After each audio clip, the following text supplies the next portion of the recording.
Good morning and welcome to our Wednesday, our midweek meeting. And I just want to share with you from Proverbs, and that proverb is hope deferred makes the heart sick, but a longing fulfilled is a tree of life.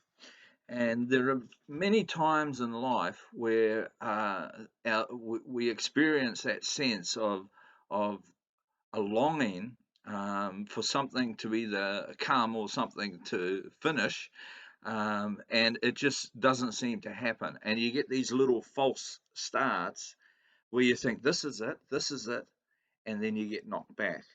And it can make the heart sick. And I couldn't help but think of the difference between the first lockdown that we had and the second lockdown. The first lockdown, most people were positive. They tried to adjust to it, and they thought, right, we've got to do a job, we've got to get through this, and we got out the other end, and we were all pleased and patting ourselves on the back. Yes, we've beaten this thing, and then boom, we go back into it with the second lockdown. And the reaction of people in that second lockdown was very different to the way they reacted in the first.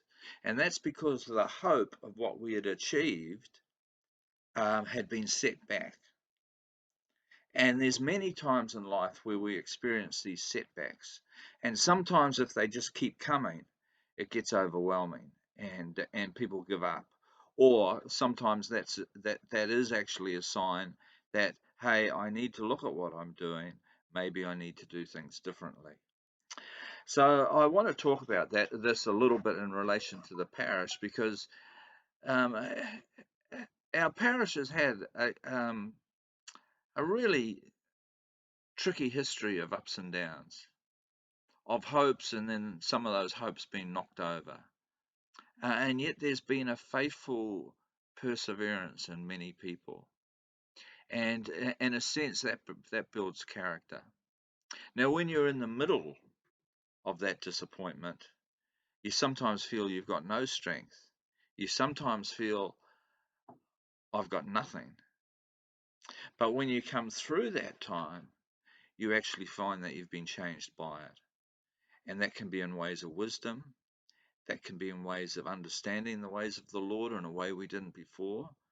There's all sorts of ways that those situations can be can impact positively on our lives, and often they're understood looking back. Now, as many of you know, we had a very important meeting yesterday. We were meeting a delegation from Wellington, and it included Wayne Matheson, who is the Executive Secretary of the Presbyterian Church. And we met with Auckland Presbytery, with the administrator, Rod Watts, and Tim was there as well as the convener of um, the commission that was set up, and we had a full and frank discussion. And the parish was well represented, particularly by Brian, and he did a wonderful job of representing us.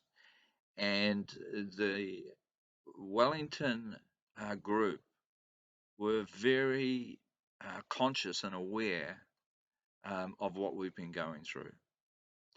And apart from any decisions that might get made, I think both Brian and I had felt that the church had been heard, that St. Aidans had been heard and listened to. And of course, the presbytery also need to be heard and listened to.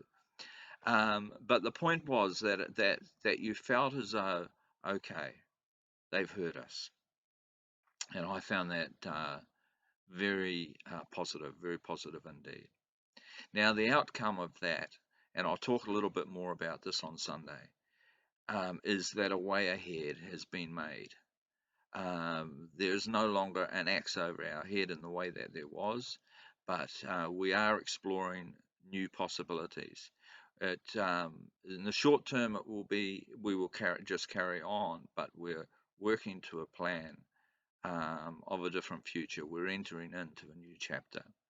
Um, So I just want to encourage you at that. I want to thank those that have upheld us in prayer.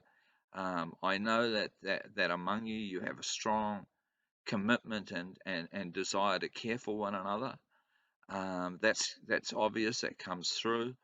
And now, when it seemed like all was lost, um, we have this new way ahead. Now that's got to be explored. Um, but I think we can positively walk forward, knowing that the Lord is making a way for us, not just making a way for us as individuals, but making a way for us as a parish, as the people that meet at St. Aidan's. So I'll talk more about that on Sunday, but I want to leave you with that encouragement as you go into the rest of your week. Blessings on you all. Thank you.